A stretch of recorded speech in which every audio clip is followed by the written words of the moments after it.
Hello and welcome.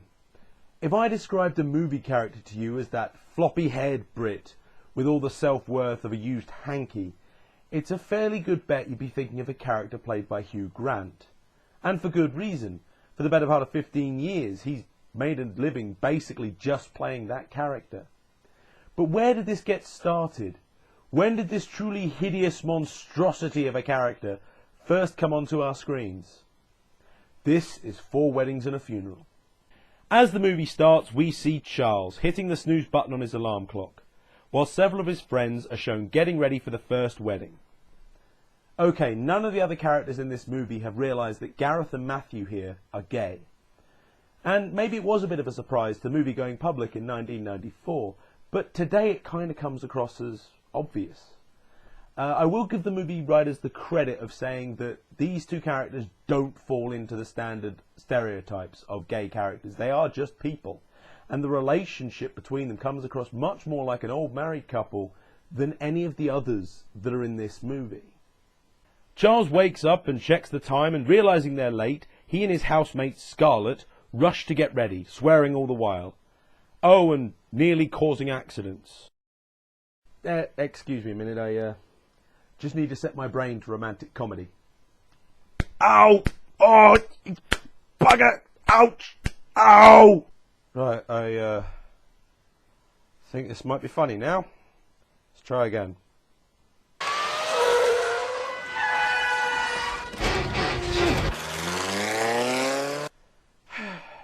Nope.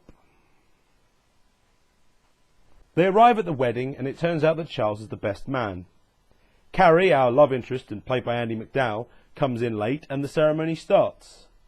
Of course, Charles has forgotten the rings, and he has to scavenge some off his friends, resulting in the couple marrying with a skull ring and a plasticky heart. There are some really bad teeth-grinding bits in the wedding, and you know what? I'm just going to skip through some of this flat comedy, because if I don't, we're going to be here all day. We move on to the reception, where Charles tries rather pathetically to get to know Carrie. Mostly it acts as a useful receptacle for introducing characters and plot points for later. Speaking of characters, I should probably introduce the main lineup. Scarlett, Charles and Carrie we've already talked about. The others are Tom, who is rich and thick, Fiona, Tom's cynical sister, Matthew, Gareth and David, Charles's deaf brother. Just a quick question. How the hell did these characters meet? I mean, seriously, you've got 7 people who are apparently quite good friends with each other, and they formed this little clique, but how? Where did they meet? I mean, we're not told anything about these characters, and I don't think it's too much to ask that we find out who the hell these people are, and why we should care what happens to them. Anyway, at the reception we meet a trainee priest, played by Rowan Atkinson, a girl who's intrigued by David, and most importantly, Bernard and Lydia. I'll come back to them in a minute. As the night winds down, Charles and the others are invited back to Tom's house for the night, since it's so big. But he's approached by Carrie, who lets him know she'll be at the pub he was originally staying at. As they all leave, we see that Lydia has apparently got drunk enough to overcome her original lack of interest in Bernard. Predictably, being the indecisive sod that he is, Charles changes his mind and bails on his friends to go to the pub where Carrie is. After we get to see just how flat Andie MacDowell's acting is, of course they hook up. In the morning, Carrie leaves to go back to America, hopefully never to be seen again. Oh, okay, I'm kidding myself, but a critic can dream. 3 months later, we now move on to wedding number 2 between... Okay, I call bull crap. In 3 months, these two have gone from this... Well, I mean, if you fancy anything, I could always... Oh, don't be ridiculous, Bernard. I'm not that desperate. ...to this. Bull. Forgetting for a minute the emotional attachment required to actually want to marry someone. It takes a long time to arrange a marriage. It's complicated, and to say you can do it in 3 months is patently absurd. And what's the rush anyway? Look, the only reasons I can think of for wanting to get married that quickly is if there's a pregnancy or some sort of inheritance clause you need to be married by a certain amount of time. Now, how is it that a hackneyed plot device like this, that's not even mentioned in the movie, somehow makes it make more sense? Back to it, we see that Charles and Scarlett have overslept again, and they respond exactly as last time. Because it was so funny then! The service is being performed by the trainee priest from Wedding 1, performing his first wedding ceremony. He proceeds to mess up the ceremony in just about every way it's possible, mispronouncing names and getting his lines wrong. Of course, if they hadn't rushed so much, he probably wouldn't have had to worry about this, because the rehearsal would make sure it didn't happen. It's funny the first few times, but it gets old really quickly. Moving swiftly on to the reception, and it turns out that Carrie is at the wedding too. You know, it's remarkable how the same people keep turning up at all these different weddings, when half the guests don't know the other half. I mean, if it was all one big group of friends and everybody knew each other, it would make sense, I suppose.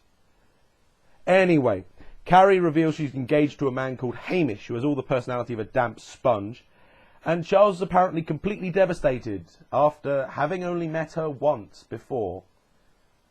Oh, God. They head to a sit-down dinner, and for some hideous reason, instead of sitting him with his friends, the couple have sat Charles at a table full of his ex-girlfriends, who reveal they know all sorts of embarrassing stories about each other because of Charles's lack of discretion. Fiona, on the other hand, is sat with an older lady who has this to say. Are you married?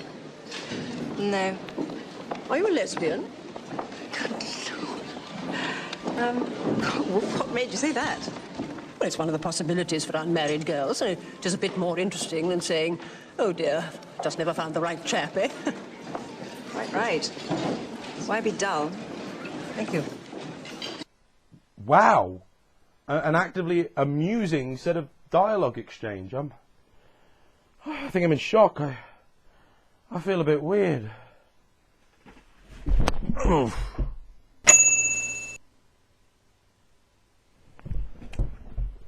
Fine. Can't blame me for trying. This time it's Tom who is the best man. His speech is so off-colour and unfunny that only Gareth laughs.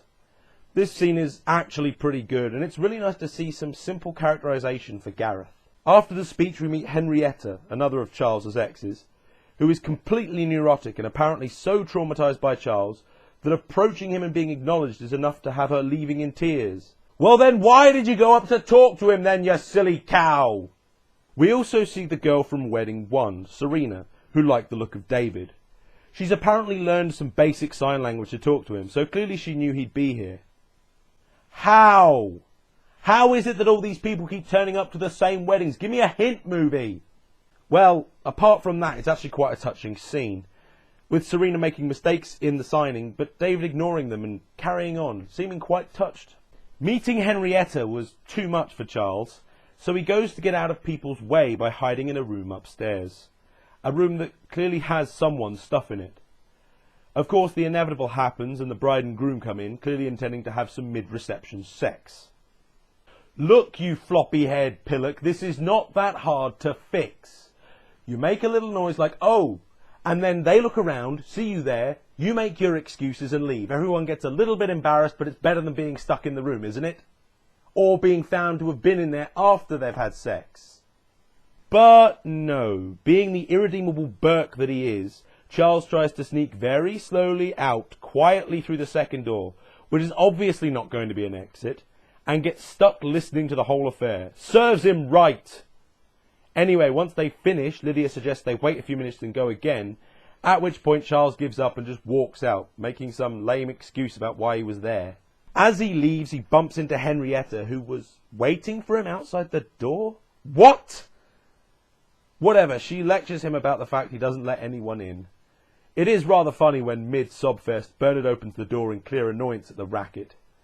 Eventually she walks off in tears as Carrie approaches, and asks Charles to keep her company since Hamish is going to Edinburgh. Which, of course, leads to a nightcap. Which, of course, leads to... Okay, why are we supposed to like her? In fact, why is Charles supposed to like her?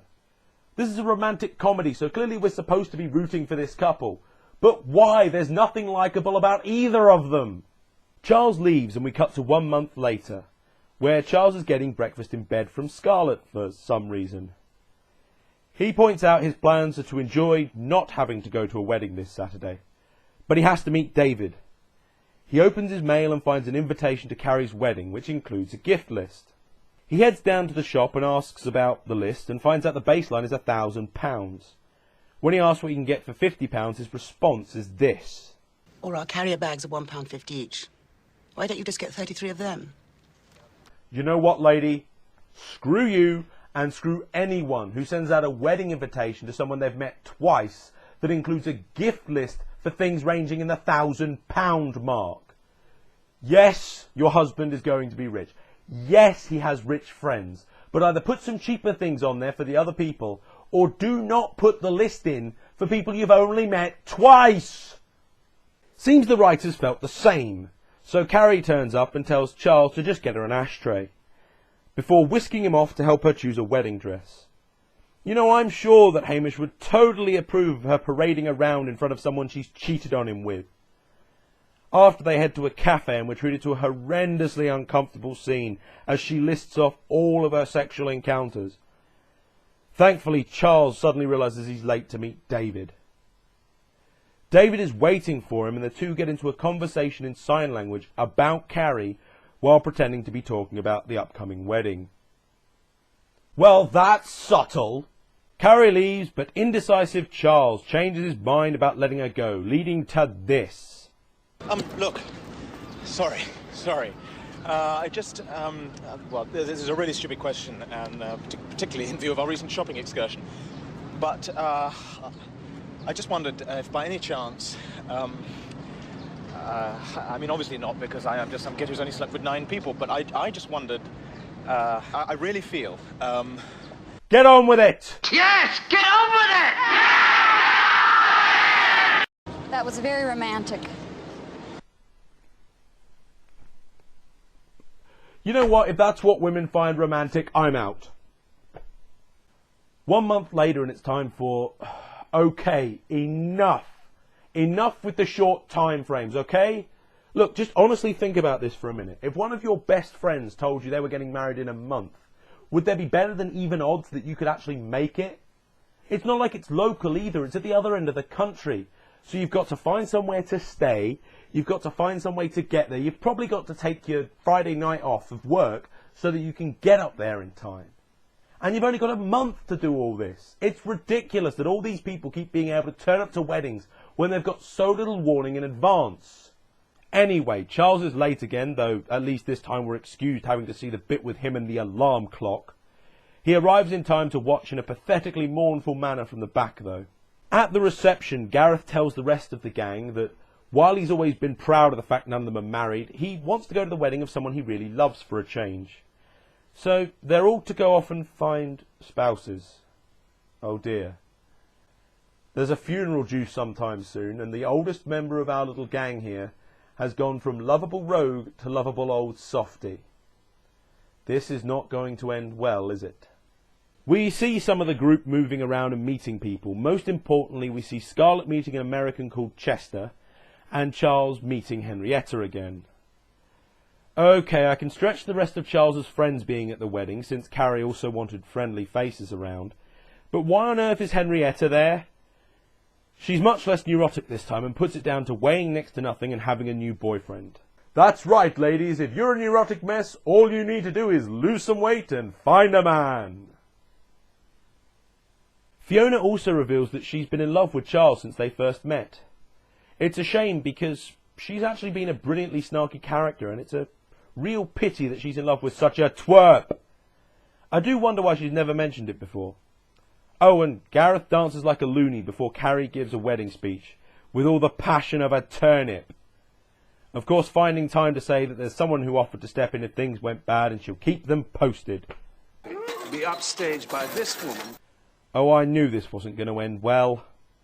Honestly, this is done really rather well, and even Hugh pulls it out of the bag with the look on his face as he makes his way across the room to tell Matthew. The funeral may be one of the most touching moments in cinema history. Matthew's asked to deliver the eulogy, including reading a poem. Since I don't think there's any way I can do this justice, enjoy.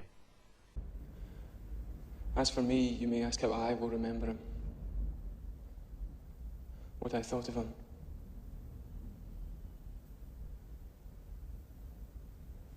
Unfortunately, there I run out of words. Perhaps you will forgive me if I turn from my own feelings to the words of another splendid bugger. W.H. Auden. This is actually what I want to say. Stop all the clocks. Cut off the telephone. Prevent the dog from barking with a juicy bone.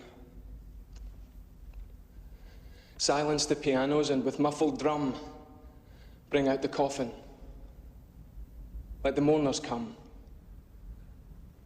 Let the aeroplanes circle moaning overhead, scribbling on the sky the message, he is dead. Put crepe bows round the white necks of the public doves. Let traffic policemen wear black cotton gloves. He was my north, my south, my east and west, my working week and my Sunday rest, my noon, my midnight, my talk, my song. I thought that love would last forever. I was wrong. Unfortunately, we go from that to a scene with bloody Carrie telling Charles that she liked the fact he said he loved her, while they're at the funeral of a man who died at her wedding. I am so angry that they undercut that beautiful scene with the poem with this rubbish. Thankfully, she buggers off in short order and Tom and Charles take a walk. Again, it's actually well done, with the two of them being truthsome and vulnerable in that way that people are after a funeral. Tom gives a really well done speech about he never expected the thunderbolt of love and just wants someone he likes and who likes him.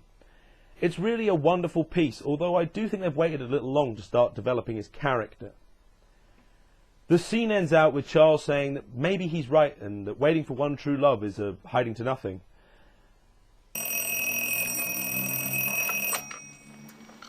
Oh, please, no.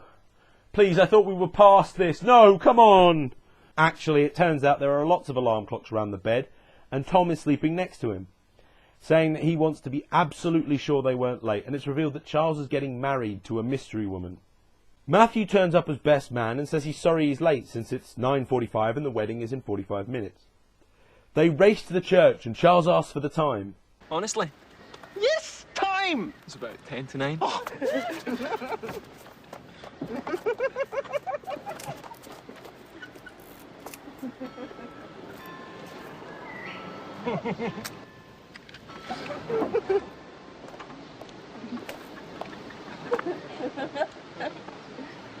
Bastards. You know, this is actually brilliant. A second actually funny moment in the movie. Who knew?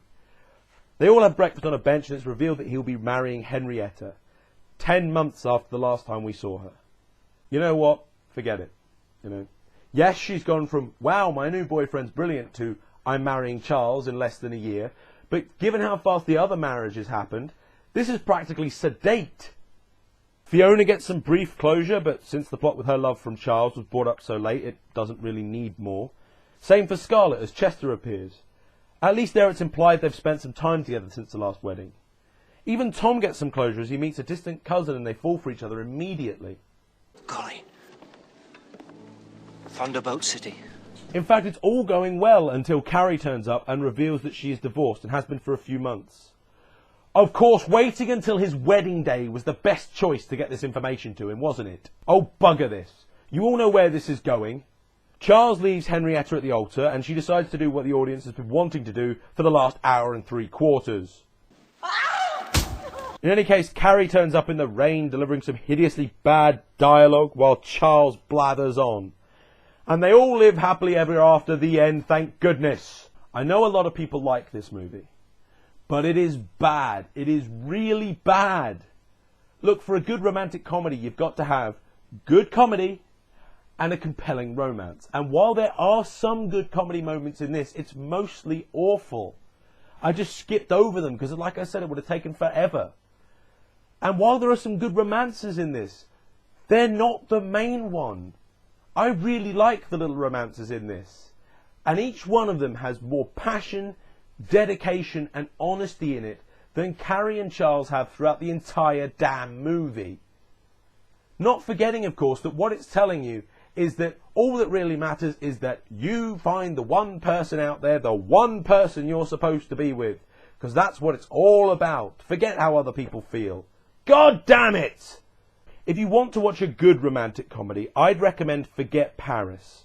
It's funny, the romance is believable, and it has absolutely zero annoying, faffing, floppy-haired pillocks in it. I'll see you next time. What the... Oh no. No, no, no, no. Von Diesel, come in. Yes, Captain. Is there a problem? Yes, there is. I've got 4 small contacts heading right for me. They look like ether ship drop pods. Is the glorious bastard in any position to pick me up? No, sir. Malt Ravers reported a problem with the Tesla coils earlier. There's no way we can get enough power. Great. Look, do not endanger the ship or the crew, okay? I'm going to try and lose them on foot, or at least buy you guys some more time, okay? But, Captain! You have your orders. Look, I'll see you guys next time. Hopefully.